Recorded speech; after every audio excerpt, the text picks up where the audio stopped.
Hi guys, it's Rick Shiels down here at Quest Golf Academy here at Prairie Sports Village. I'm going to be testing and reviewing the new Cleveland driver. Yes, you heard me correctly. Cleveland have brought out a driver, a fairway wood and 2 sets of irons.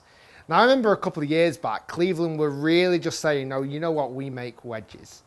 And we're going to stick to making wedges. It seems like they've changed that idea and they're bringing out a set of golf clubs that is designed to give maximum help. That's where they're kind of going with this. Now, if you're not fully aware, Cleveland is the twin company owned by the same company as Srixon. And I think what they're doing here is making the lesser budget Srixon set slightly more appealing by sticking the Cleveland brand on it. It'll be interesting to see if that's actually the case. So this is the Launcher HB. HB being high bore. And if you remember, if you're an avid Cleveland fan, it was all about the high ball with Cleveland many years ago. They actually made some great drivers in the past. Some of my favourite drivers, actually. And the Launcher was the name that used to always get popped back in there. So this is like the high ball, Launcher, super high flighted driver. There's no adjustability on it.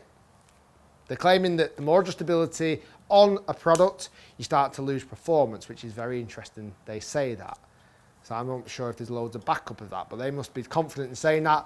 So what they've done is stripped loads of the weight from the neck and the hosel, shoved it in the bottom of the golf club as far back and as low as possible to give height, flight, distance. Should give it a hit. I've just got this in 9 degrees. There's no adjustability. I can't change it. I can't put it in any bias at all. They've actually sent it me in a stiff shaft, but it'll be fine. The Miyazaki shaft. Miyazaki shaft.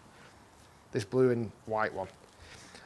I like the look of it behind the ball. It's very, very confident building. It's a huge head. There's a centre line in the middle that's got this kind of greyed area. It's a dark grey, almost like a Titleist grey on top. But then there's a light silver strip that just cuts in that actually says high bore crown technology. I think it's to help with airflow across the face. It's not off-putting because it actually helps frame the face and it makes it look really fast actually. Let's give this a hit.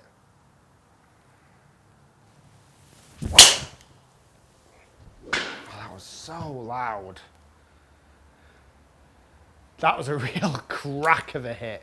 It's a nice hit actually. I think that's okay. I was scared I was going to turn it a bit left with this shaft, but that's okay.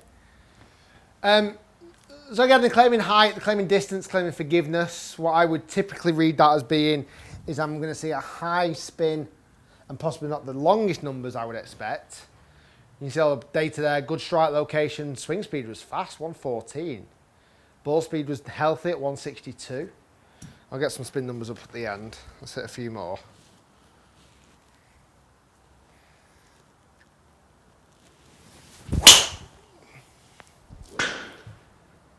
It's a hell of a sound.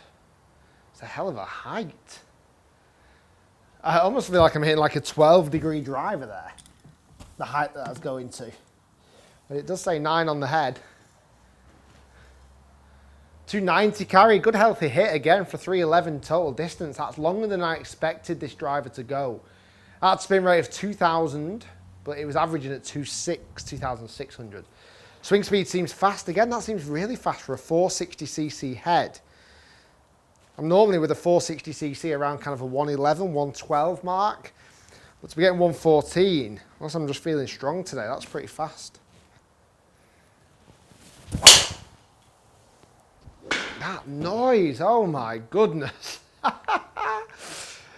not sure if I'm comfortable with the noise. I'm not sure if it's a noise that I would feel super proud of out on the golf course. It is ear-piercingly loud. It's obnoxiously loud, actually. That's probably a nicer word of putting, a nicer way of putting it. But good numbers again. I'll tell you what, if you want, if you want to be paid attention, this is a driver that's going to help you do that. Let's go a couple more. Flights so far, so good. Happy with the numbers, happy with the flights. It's kind of doing everything that it promised it would do.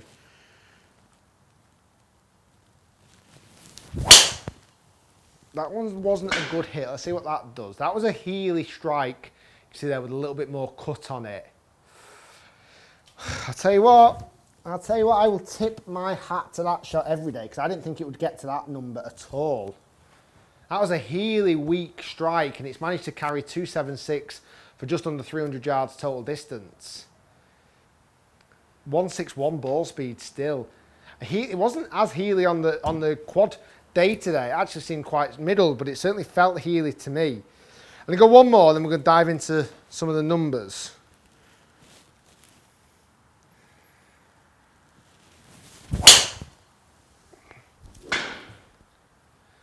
It's the one I kind of always slightly feared through the whole of this review. Just with the shaft being a stiff and not an X, I kind of thought one might go left. We got a good amount of data there anyway to have a look at. I feel like it's just more ill-fitted than anything, that last shot.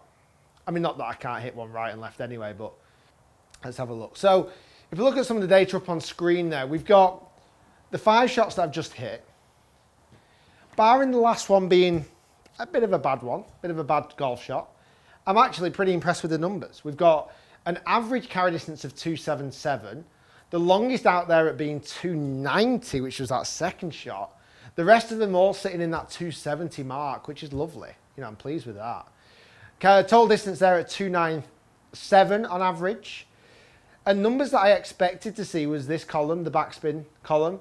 We see average of 2783 spin. The highest there being at 3,100, the third shot. And the lowest, weirdly, or the second shot again, the second shot being 2,100. And that's where I've gained that extra kind of 10, 15 yards on top of the rest of the data, just because that spin number was a little bit lower. Ball speed I'm pleased with at 160. Launch angle 11.5, which again is a comfortable launch angle that I get from a 9-degree driver. If someone would have said to me, what loft is this driver without looking at the number and just hitting the flight, in my head I'd envision it being a higher lofted driver. I envision it being more like an 11 or 12 degree driver. I'm getting peak height there at 35 yards up in the air. The highest one, again being that second one, I just got the right mix of high launch and low spin for that second one that made it go out the park. But 35 yards up in the air is healthy height for a driver. For me, I like a lot of the components. I like a lot of the actions. It's tremendously loud, as I mentioned, obnoxiously loud, which I think is going to put some players off because they don't want it to be super loud, but that's completely different from, you know, golfer to golfer. For me, drivers that do have no adjustability is uncomplicated, and there is definitely a market for that. I think to say that the technology to move weights, etc., compromises performance, that's what Cleveland said. Saw it in one of their little quotas that they did a video on. I don't believe that. I'm not sure if I'm tremendously behind that idea.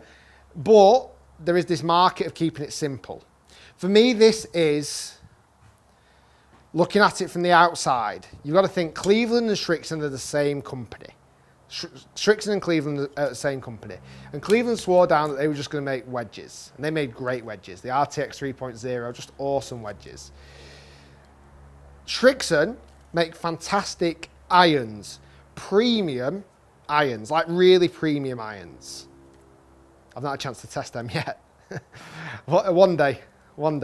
So, the budget set of Srixon never did very well.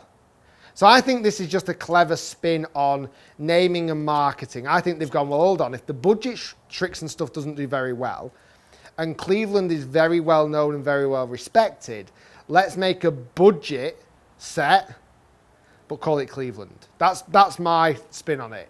I would be surprised if we see a budget lower price point set from Srixon this year. That's my prediction.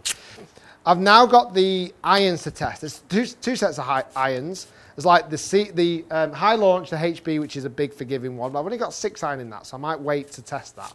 And I've got the CBX, which is the cavity back irons, which Cleveland are claiming they're doing a lot more stuff that they do in wedges into a set of irons. That'll be interesting to test. Cleveland Launcher HB. The numbers spoke for itself. My ears will still be bleeding for a few more months yet, but I think the technology and the shots, I can't question that at all. Guys, thanks for watching. Hopefully you enjoyed the video. If you did, hit that thumbs up button, comment below. What do you think of Srixon bringing out drivers? I'd love to hear your thoughts down below.